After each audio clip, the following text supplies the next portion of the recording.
Merasa absurd itu merasa hidup ini tidak jelas ya. Itu merasa absurd. Hidup ini mau apa sih? Itu merasa absurd.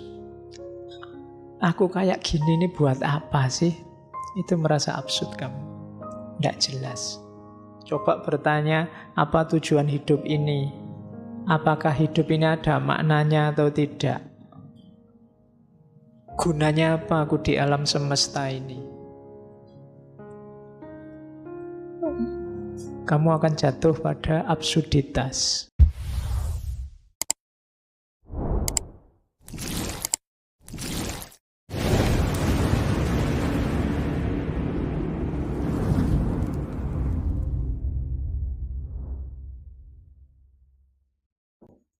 Assalamualaikum warahmatullahi wabarakatuh. Bismillah. Kita lanjutkan ngaji lagi, belajar lagi. Saya awali dari pidatonya waktu dapat Nobel. Katanya kamu, with what feeling can I accept this honor at a time when other writers in Europe are condemned to silence, and even at a time when the country of my birth is going through unending misery. Perasaan apa yang harus aku terima, yang harus aku rasakan saat menerima kehormatan ini, di saat yang sama banyak penulis lain di Eropa yang tidak boleh ngomong, dibungkam. Dan bahkan saat ini negaraku, tempat kelahiranku sedang mengalami sakit yang tidak berakhir. Karena saat itu dijajah oleh Perancis, Aljazair. Dari kalimat ini kelihatan seperti apa pergolakan jiwanya seorang kamu. Hidup yang sejak kecil susah, sakit-sakitan, tanah airnya juga mengalami penderitaan yang luar biasa.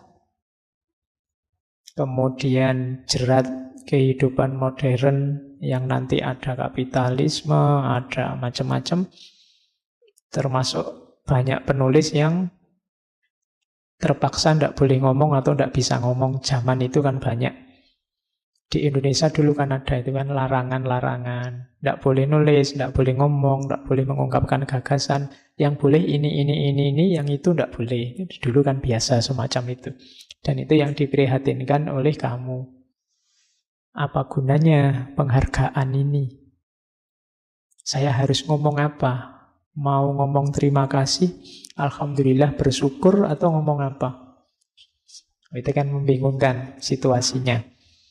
Oke, itu pengantarnya. Sekarang kita lihat. Langsung ke tema utama, absurditas.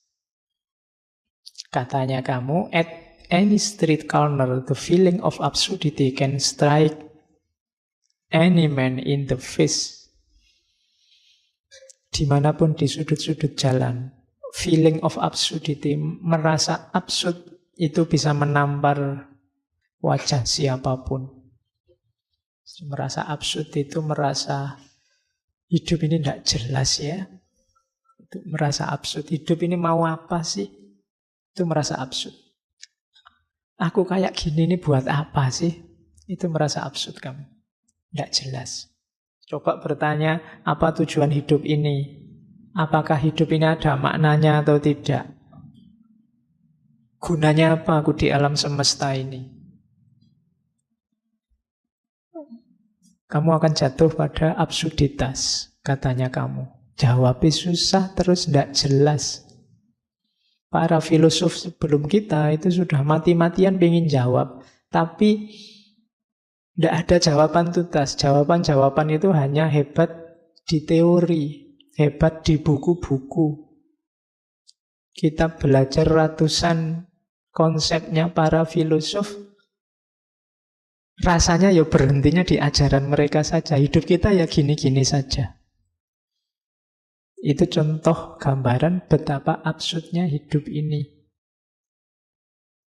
Coba kamu tanya, kenapa kamu ngaji? Tujuannya apa? Hasilnya apa? Yang kamu dapat apa? Nanti kan jadi absurd. Tidak jelas. Mungkin ikut-ikutan, mungkin pingin pinter, mungkin itu tidak jelas. Muter yang tidak jelas itu absurd. Kayak orang tuamu bekerja mati-matian biar kamu bisa kuliah. Setelah kamu kuliah, targetnya kan terus kamu kerja, terus kamu mati-matian kerja demi anakmu lagi biar anakmu bisa kuliah juga. Terus anakmu juga, dia dapat pekerjaan mati-matian, bekerja demi anaknya. Nanti ya ngapain bulet? Semuanya berkorban demi anaknya. Lu yang sukses terus siapa? Itu kan absurd. Tidak jelas. Nah, itu yang disedihkan oleh kamu. Jadi, katanya kamu, hidup kita ini tidak pernah kita minta, tidak pernah kita harapkan, tiba-tiba seperti ini. Kalau di bukunya kamu itu analoginya kayak bola. Bola itu kita tendang ke selatan, kadang ya jatuhnya malah ke timur. Apalagi yang main timnas. Ayo, sudah diramal kalah, menang. Diramal menang, kalah, bingung. Loh, tapi memang hakikatnya permainan bola kan begitu. Dan hidup kita kan juga begitu. Kita merancang kayak gimana, hasilnya apa. Jadi ada jarak antara ideal-ideal yang kita canangkan dengan kenyataan. Toh terus kita mati-matian memegangi ideal kita. Itu namanya absurd, katanya kamu. Oke. Ya termasuk nanti kritiknya pada agama. Cuma tidak boleh baper kalau dikritik. Kadang-kadang kita memang begitu. Kita teriak-teriak agama sumber kedamaian, ternyata dalam sejarah banyak bukti agama jadi sumber konflik. Yang kita gadang-gadang ternyata meleset. Itu juga jenis absurditas. Jadi hidup kita serba, kalau nanti diterjemahkan oleh para filosof eksistensialis kayak Heidegger, faktisitas. Kita selalu terlempar dalam fakta-fakta yang seringnya tidak cocok sama gambaran kita selama ini. Mungkin dulu kamu sebelum kuliah membayangkan besok kalau saya kuliah, mau rajin nulis, rajin baca, bikin tulisan banyak. Besok kalau saya kuliah, mau nyari pesantren, terus rajin tahajud sambil ngapalin Quran dikit-dikit, sambil itu kan idealmu. Begitu kuliah, kamu rasakan sendiri sekarang kan. Itu ada jarak antara teori-teorimu dengan kenyataan hidupmu. Katanya kamu, absurd itu konfrontasi antara dunia yang irasional dan kerinduan yang hebat akan kejelasan yang panggilannya menggema di kedalaman hati manusia. Dunia ini katanya kamu tidak serapi yang kamu pikirkan. Cuma kita selalu ingin menjelaskan dunia ini secara mutlak, secara pasti, secara rapi. Dan kita gegeran demi itu. Konsep A tawuran dengan konsep B mengkritik konsep C gegeran sama konsep D. Semuanya konsep, kenyataannya beda. Dalam hidup ternyata tidak sesederhana yang diteorikan di konsep-konsepnya para filosof.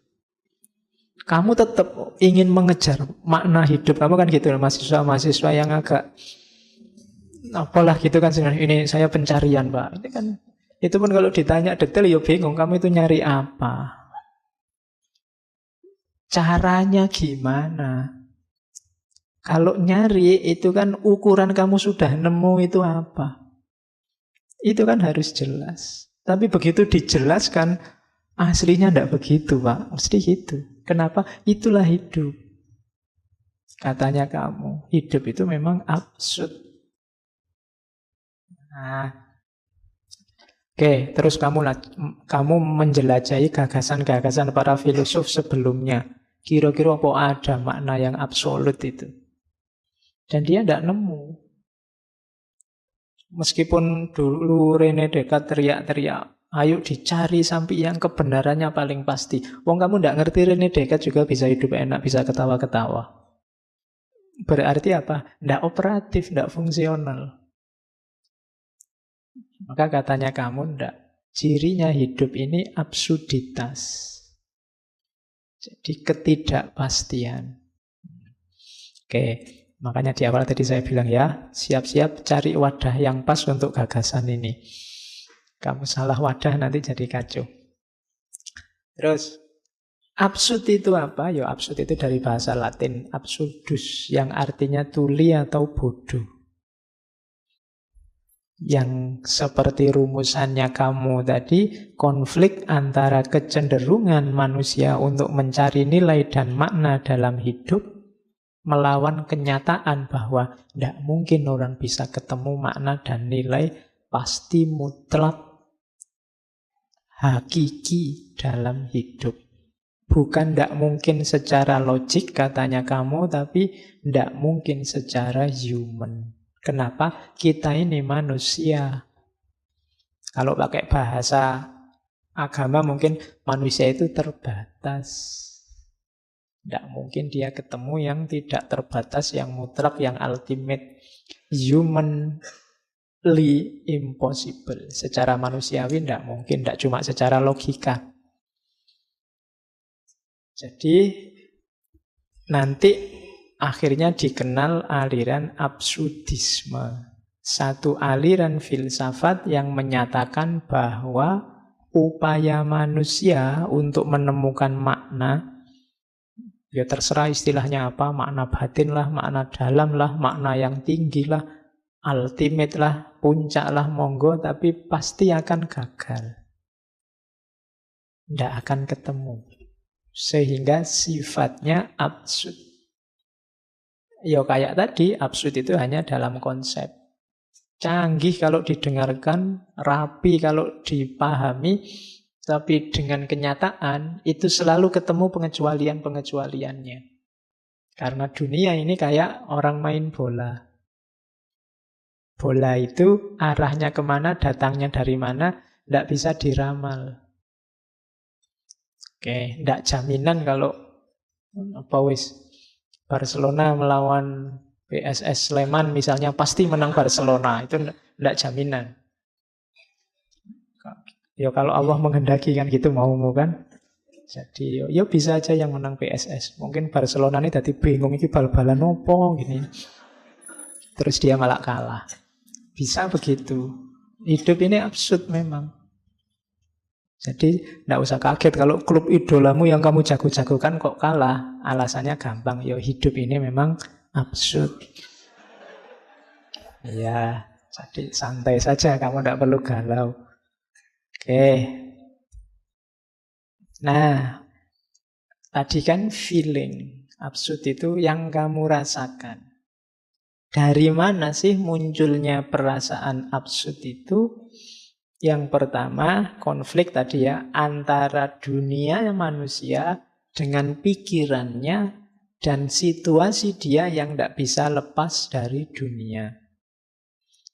Kamu punya ideal-ideal. Sementara kamu tidak bisa lepas dari kenyataan hidupmu yang tidak cocok sama ideal yang kamu canangkan. Toh kamu tetap mati-matian berpegang pada ideal-idealmu. Nah, itu namanya absurd. Jadi ada clash antara cita-citamu dengan kenyataan. Pinginmu sih jadi dokter, kok ya daftar kuliah keterimanya di UIN Usuluddin misalnya. Itulah tabrakan sama sekali itu. Iya, wis ndak bisa gimana lagi, Bu? Kamu ngotot yang penting saya jadi dokter apa ya bisa. Ya paling mentok jadi dukun. Iya. Loh itu yang disebut absurd oleh ya. Kita kan inginnya ya contoh gampang misalnya sistem pemerintahan kita pakai demokrasi biar A, B, C, D. Nanti mungkin banyak anomali dalam kenyataannya. Dan itu biasa karena memang dunia itu absurd. enaknya hidup itu gini loh Pak, bla bla bla bla. Tapi dalam kenyataannya pasti nanti geser, tidak sesederhana itu. Itulah nanti dari situ muncul perasaan absurd. Yang kedua, absurd itu bisa terletak pada inginmu memahami hidup ini sedalam mungkin, sehakiki mungkin, seluas mungkin, tapi kenyataannya tidak mungkin kamu bisa begitu. Kemampuanmu, wawasanmu, sejauh apa jangkauan ilmumu, ya pasti terbatas. Mau komprehensif tidak gampang. Wong kita ini manusia yang meruang dan berwaktu. Jadi sehingga yang kita pahami ya sejauh jangkauan kita. Itu pun kita merasa inilah hakikatnya hidup. Nah, itu namanya absurd. Yang kamu tahu kebenaran itu ya sejangkau wawasanmu hari ini. Itu pun kamu tetap merasa ya tetap ini Pak yang paling sejati. Padahal tidak. Itulah perasaan absurditas yang kedua. Oke, itu kalimat yang ketiga menjelaskan. Kodrat manusia yang seutuhnya menginginkan adanya penjelasan yang menyeluruh sifatnya. Sementara di lain pihak ternyata dunia telah menyembunyikannya dengan hanya menyajikan penjelasan tersebut setengah-setengah. Sehingga manusia terus mencari kebenaran hanya mendapatkan dunia yang masih terselimuti kabut misteri itu. Kalimat-kalimatnya banyak yang puitis karena kamu kan sastrawan. Iya, cuma kalimat kayak gini kamu baca sekali itu susah dipahami. Karena ini juga kan terjemahan. Ya intinya yang tadi bahwa dunia ini misteri. Tidak bisa ditebak hanya oleh satu teori. Begitu kamu tebak A, besok dia ganti jadi B. Begitupun kadang-kadang kita ngeyel, pokoknya harus A. Sehingga yang terjadi apa? Absurditas. Kan banyak di antara kita yang terlanjur terikat oleh ideologi, oleh pandangan, oleh aliran, oleh perspektif. Sehingga kadang-kadang meskipun buktinya menunjukkan bahwa perspektif kita salah, kita tetap ngeyel dengan perspektif kita. Itu contoh absurditas. Oke. Terus, misalnya kamu lihat teh ini. Misalnya teh ini sebenarnya manis, biasanya manis. Terus begitu kamu rasakan, mungkin takmirnya lupa ngasih gula, terus lu pahit lo itu. Enggak Pak, teorinya tetap teh itu manis. Loh, wong saya merasakan sendiri pahit. Oh, itu Bapak yang keliru. Jadi sekarang kan begitu orang. Jadi buktinya jelas, tapi kamu tetap gandolan, kamu tetap pegangan teorimu, perspektifmu yang selama ini kamu anggap benar. Itulah absurditas. Oke. Nah, itu ada quote-quote tentang absurditas yang saya ambil beberapa dari kamu. Misalnya ini absurd. Banyak orang belajar tentang kebahagiaan itu apa, diperoleh dari mana, isinya apa. Padahal katanya kamu, you will never be happy if you continue to search for what happiness consists of.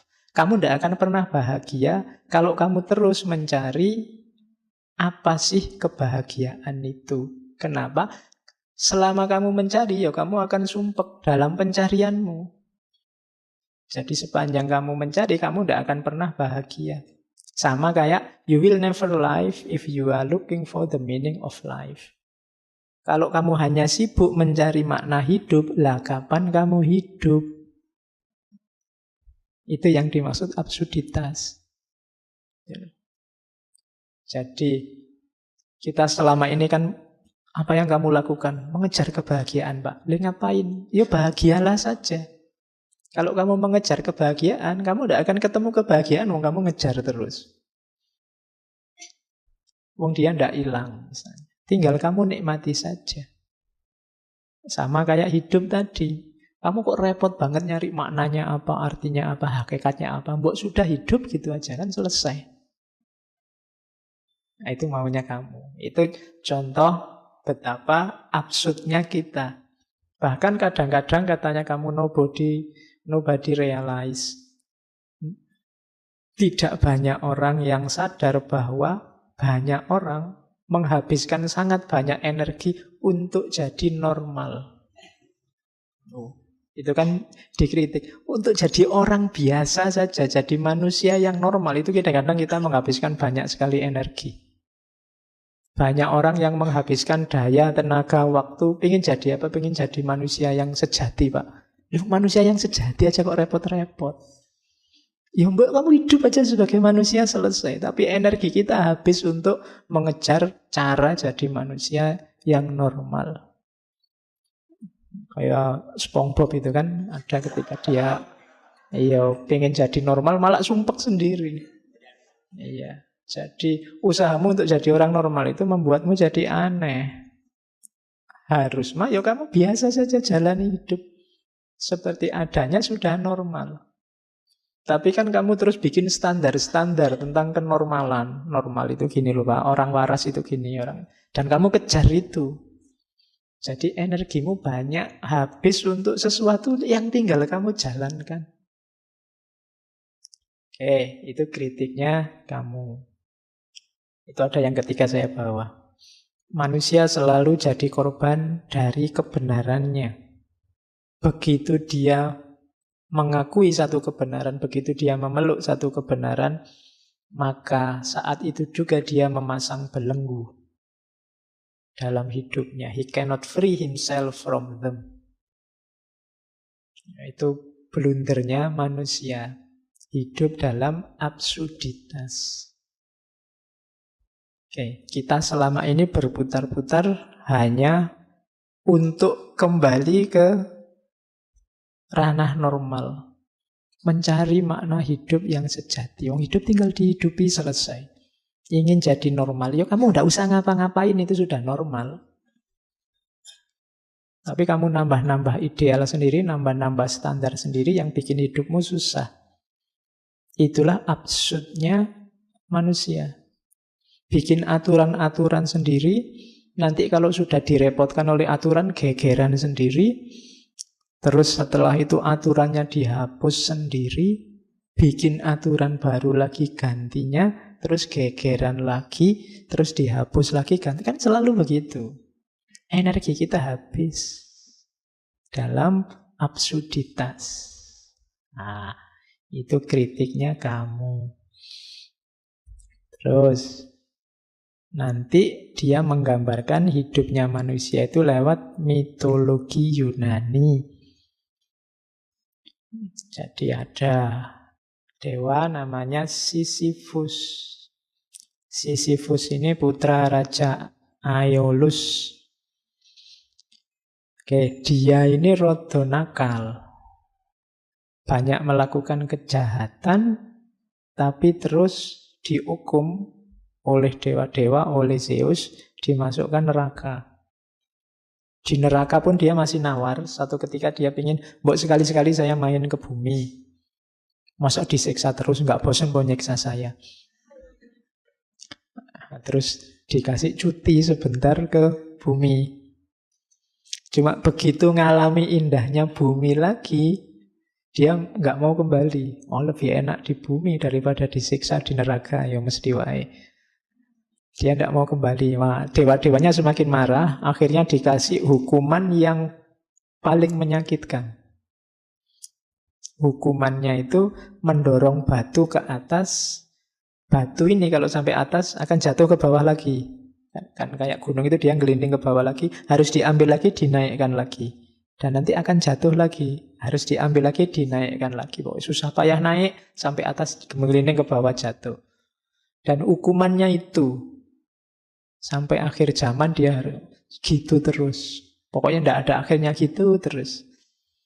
Nah, ini yang oleh kamu disebut absurditas. Hidup kita itu kayak gitu. Sudah capek-capek mendorong ke atas, nanti gelinding ke bawah. Kita turun lagi, kita dorong lagi ke atas, gelinding lagi ke bawah. Muter di situ terus. Katanya siapa?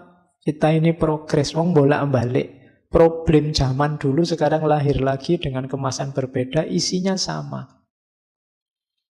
Zaman dulu sudah debat tentang bentuk negara syariah ada di mana. Sekarang ya debat itu lagi.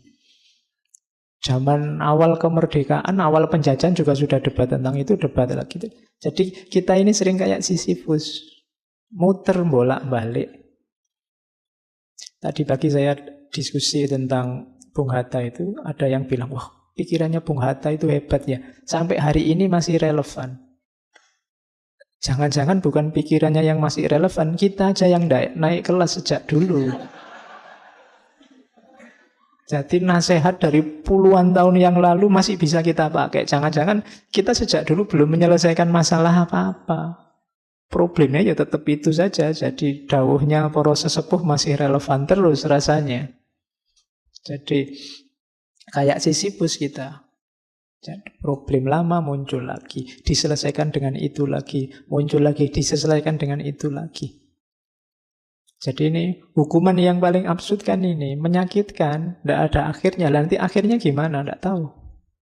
Pokoknya begitu aja terus. Nah, itu mitosnya dikenal sebagai mitos Sisyphus. Katanya kamu, itulah harga yang harus dibayar manusia demi gairahnya hidup di bumi. Cuma, ini terus solusi dari kamu, kita mulai ya lihat solusinya. Sisyphus ini tidak stres meskipun dihukum semacam itu. Beda sama Prometheus. Prometheus itu dewa juga yang dihukum juga kayak Sisyphus. Cuma Prometheus ini diikat di atas gunung, terus nanti ada burung pemangsa datang, merobek-robek perutnya, terus perutnya hancur, burungnya pergi, yang hancur utuh lagi. Nanti didatangi burung lagi, dimakan lagi, terus burungnya pergi, utuh lagi. Itu hukumannya Prometheus. Jadi perutnya itu habis, ada lagi, habis, ada lagi. Mungkin yang stres malah burungnya. Dia harus bolak-balik, sudah dimakan, ada lagi, dimakan, ada lagi. Cuma kabarnya kalau Prometheus ini dia stres. Dia pinginnya, aku mati saja daripada gini. Beda sama Sisyphus. Sisyphus ini meskipun dihukum seabsurd itu, dia menikmati.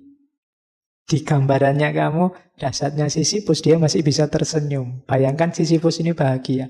Ayolah kalau cuma ngangkat batu, ayo. Jatuh, ya diangkat lagi. Jatuh lagi, ayo diangkat lagi. Gitu aja kok dibikin repot. Ya. Jadi itu solusinya dari kamu, nanti kuncinya di situ. Oke. Nah, makanya pertanyaan besarnya kamu tentang Sisyphus itu kalimatnya bagus. Should I kill myself or have a cup of coffee? Kalau aku sumpek kalau hidup ini absurd, terus apa aku harus bunuh diri atau ayo ngopi saja? Loh, kan sekarang kan kamu sering pakai ini, alah daripada sumpek ngopi aja yuk. Kan gitu. Jadi iya sih, hidup ini absurd, hidup ini sumpek, hidup ini ruwet. Ngopi aja yuk, ngapain dibikin ruwet? Makanya pertanyaannya kamu, should I kill myself? Apa aku harus bunuh diri? Kan enggak toh? Meskipun hidup ini absurd, hidup ini rumit, hidup ini sumpek, nikmati saja. Kan bahasa lainnya itu. Jangan stres, jangan sumpek. Nah, jadi kalimat ini boleh kalian tulis besar-besar di kamarmu. Kamu kan sering sumpek. Ya, kalau kamu sumpek masuk kamar, aku harus bunuh diri apa ngopi saja. Ya. Nanti mau ngopi, lo kok duitnya habis, bunuh diri saja. Ya. Oke. Nah, katanya kamu, ya memang ketika berhadapan dengan absurditas, orang kan ketemu 3 hal ini. Ada orang yang putus asa, terus suicide, bunuh diri. Bagi kamu enggak, bunuh diri itu pengecut. Enggak berani menerima tantangan. Jadi langkah pertama sangat tidak direkomendasi. Jadi jangan bunuh diri eman-eman. Ya kan, masih banyak yang bisa dimanfaatkan dari dirimu dalam hidupmu, macam-macam. Jangan bunuh diri. Maknai sendiri hidupmu, tidak apa-apa. Yang kedua, banyak juga yang ini cuma katanya kamu kurang maksimal. Namanya leap of faith. Nyari sandaran. Ya, kalau bahasanya kamu, biasanya kan orang terus lari ke agama, lari ke kepercayaan. Itu bahasanya kamu bunuh diri filosofis. Bunuh diri filosofis itu, sudahlah aku tidak usah mikir ruwet-ruwet tentang hidup, wis pasrah saja. Itu namanya bunuh diri filosofis. Kamu halangi dirimu untuk jangan mikir lagi, jangan sumpek-sumpek lagi, jangan merancang-rancang apa-apa lagi, pasrah saja 100%.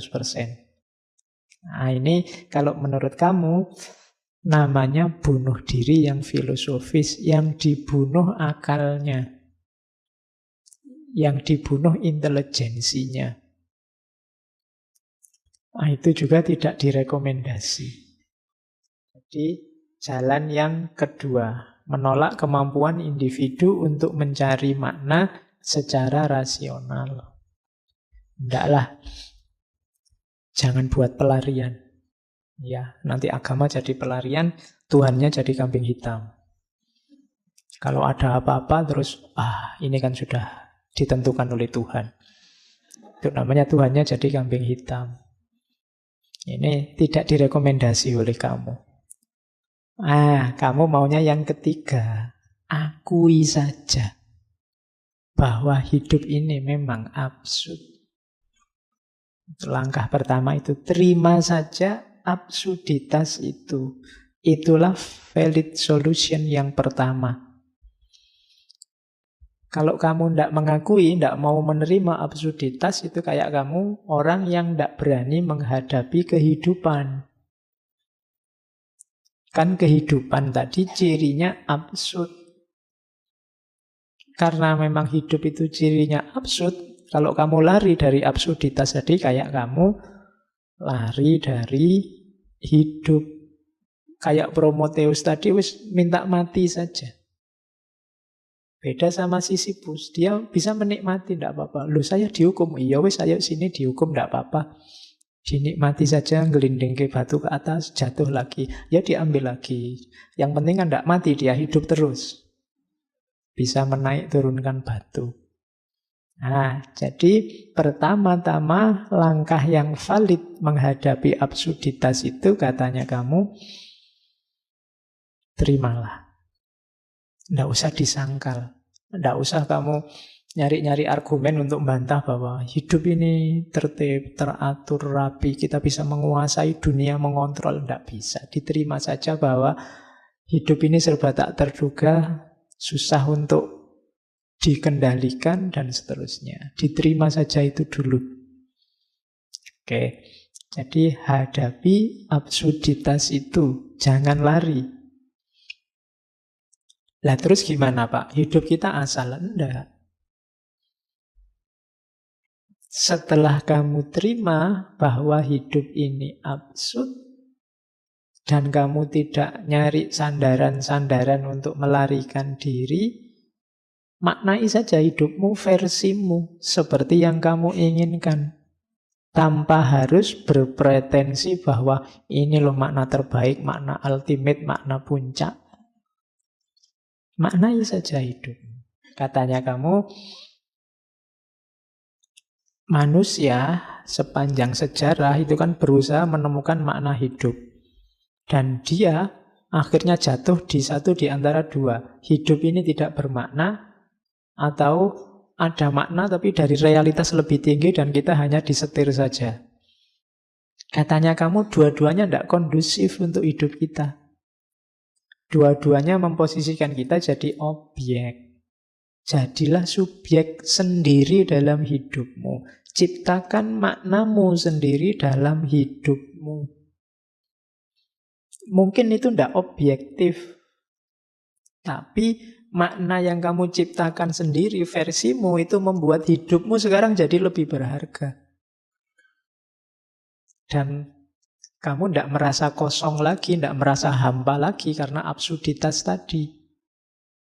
Tidak apa-apa, hidup ini absurd. Kalau hidup ini tidak karu-karuan, tak bikin makna versiku sendiri yang membuat hidup ini rasanya kayak karu-karuan. Rasanya kayak lurus, ada maknanya. Tapi makna versiku, tanpa harus merasa makna ini final, makna ini puncak. Di sini bau eksistensialismenya kelihatan. Jadi, eksislah jadi dirimu sendiri dengan makna yang kamu bikin sendiri.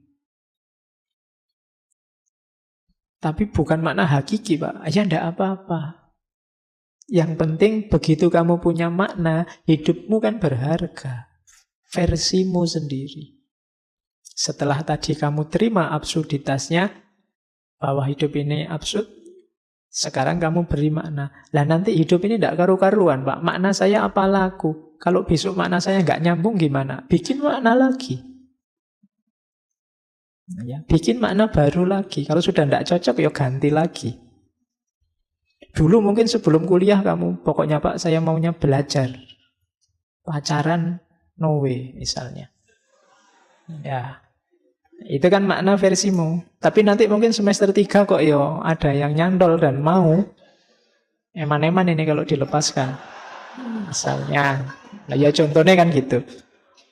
Tapi kan dulu prinsip saya ini Pak. Ya diganti saja, apa susahnya sih?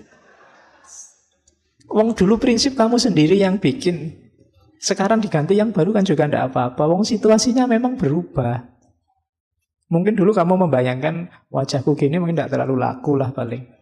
Mungkin. Ternyata laku juga misalnya. Ya diganti aja. Wong dulu makna itu kamu yang bikin kan. Prinsip-prinsip itu kan kamu yang membangun. Begitu situasinya ganti ya diganti saja. Kok dibikin repot? Kan banyak orang yang mati-matian. Tidak bisa pokoknya. Apapun yang terjadi saya tidak mau Pak pacaran. Ya kamu sumpek dewe. Energimu akhirnya habis. Untuk ngempet biar tidak pacaran tadi. Hari ini kita banyak yang begitu. Demi prinsip. Itu diketawain sama kamu. Bukan saya loh ya. Ya. Jadi tidak terima saja hidup yang absurd itu. Kalau ada temanmu kok ngeritik, alah dulu katanya tidak mau pacaran, sekarang sama aja pacaran. Loh hidup ini memang absurd. Iya. Jadi tidak bisa dijelaskan hitam putih gitu loh. Kamu kan bisa menjelaskan gitu.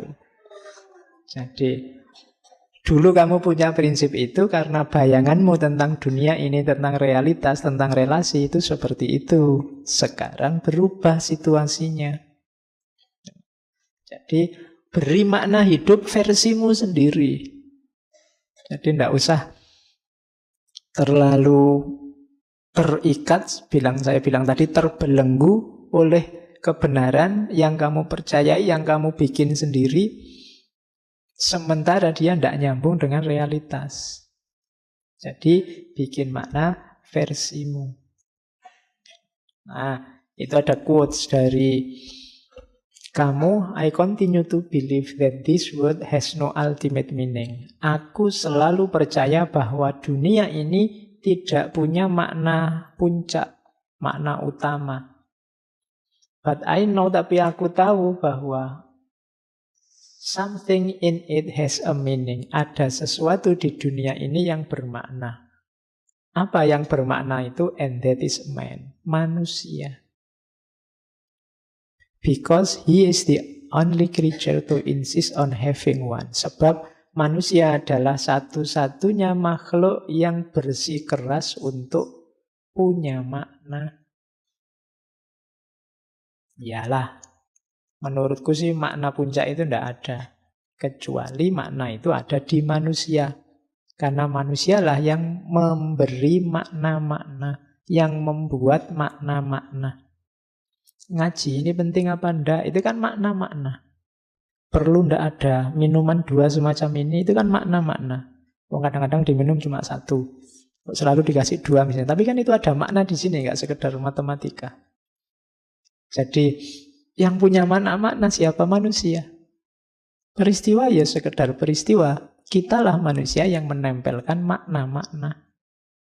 Jadi Berarti apa? Makna itu adanya dalam diri manusia, tidak di alam semesta.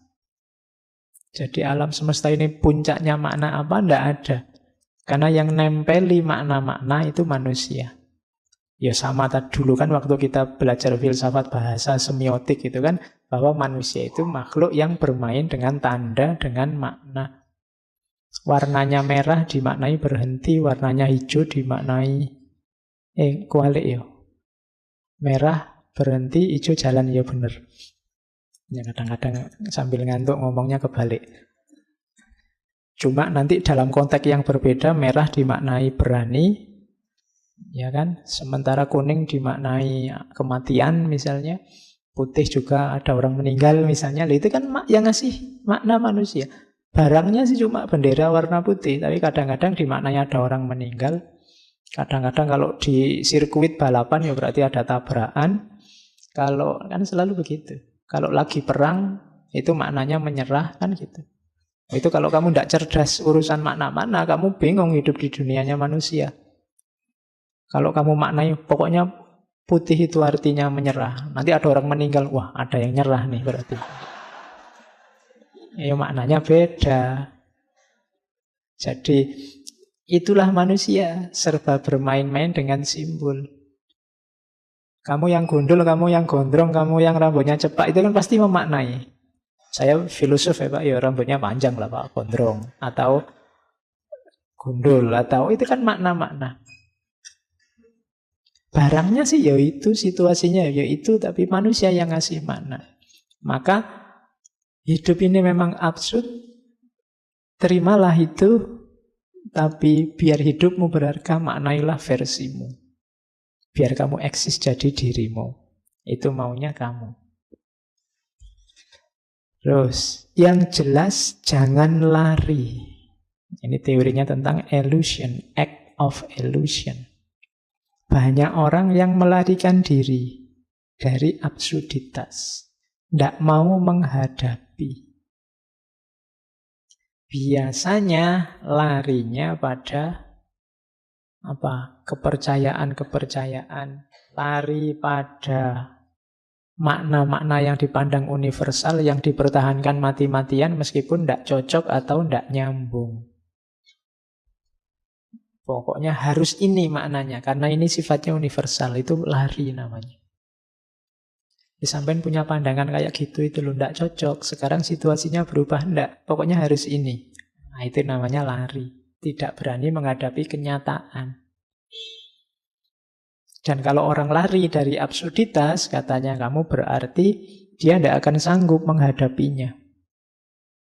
Lari itu bisa macam-macam, ke agama, ke filsafat, ke tradisi, ke budaya. Yang meskipun mungkin tidak relevan, tidak cocok dengan situasi, dipegangi mati-matian.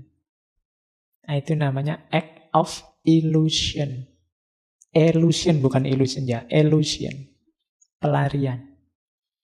Banyak orang yang tidak sadar melarikan diri dari rumitnya hidup. Nyari nyaman dengan memegangi yang dia percaya, yang dia anggap benar, meskipun kalau mau jujur sudah tidak cocok lagi dengan kehidupan. Nah itu kritiknya kamu. Nah, bebaslah. Itu tadi. Untuk kamu bisa memberi makna dalam hidup, berarti kamu harus bebas dari belenggu-belenggu yang selama ini menghalangi kemajuanmu untuk memberi makna. Bagaimana caranya Pak saya bisa memaknai hidup saya versiku sendiri? Syaratnya cuma satu, bebaslah. Freedom. Jadi freedom itu jalan paling pendek untuk orang bisa menerima absurditas. Nanti kamu memperkenalkan konsep acceptance without resignation. Menerima tanpa menyerah. Jadi menerima tanpa menyerah itu iya, saya terima hidup ini absurd, tapi aku tidak akan menyerah menghadapi absurditas itu. Aku akan memberi makna. Aku akan merancang hidupku, memutuskan pilihan-pilihanku sendiri. Jadi disitulah kuncinya kebebasan. Rahasianya bebas itu apa? Berarti orang melepaskan diri dari kungkungan absurditas hidup untuk memutuskan memberi makna sendiri terhadap hidupnya. Itulah freedom. Ya tinggal kamu cermati hidupmu, kira-kira yang sangat membelenggu apa?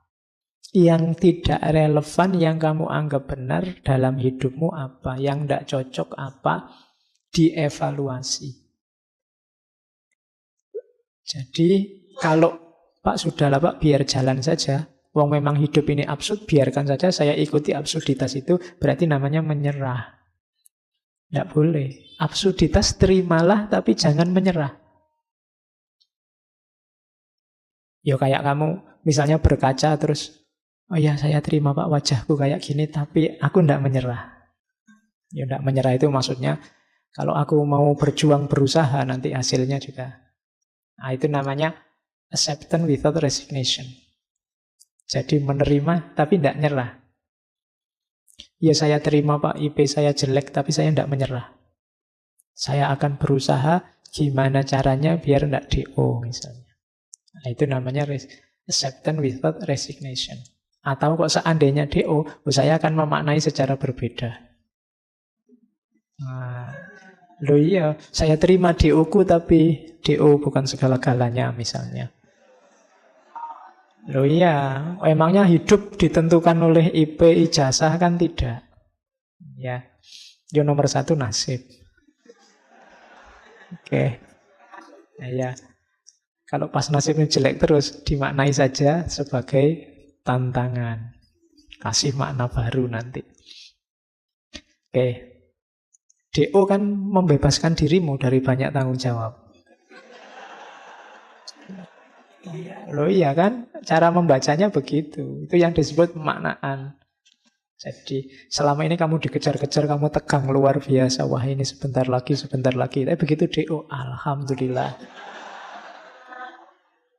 Bebas aku sekarang, tidak mikir lagi. Wong ya sudah free. Nah, kan gitu. Itu namanya contoh pemaknaan. Jadi bebaskan dirimu dari banyak belenggu. Ada banyak topeng yang hari ini kamu pakai, setiap topeng membelenggu kepalamu. Nah, coba cek mana yang masih relevan, mana yang tidak. Kalau yang tidak relevan, ya lepaskan. Bikin makna-makna baru biar hidupmu berarti, berharga. Karena sejago apapun kamu, kalau hanya ikut-ikutan, tidak ada harganya. Kamu tidak eksis sebagai dirimu. Nyawanya teori eksistensialisme kan di situ. Dirimu berharga sebagai manusia, itu kalau kamu eksis sebagai dirimu. Bukan kerumunan tapi individual. Kamu sebagai apa? Ingin tampil sebagai apa? Itu kan eksis hari ini, itu kan kamu artikan tampil. Muncul sebagai apa? Nah itu eksistensialisme. Di situ eksistensialismenya kelihatan dari kamu.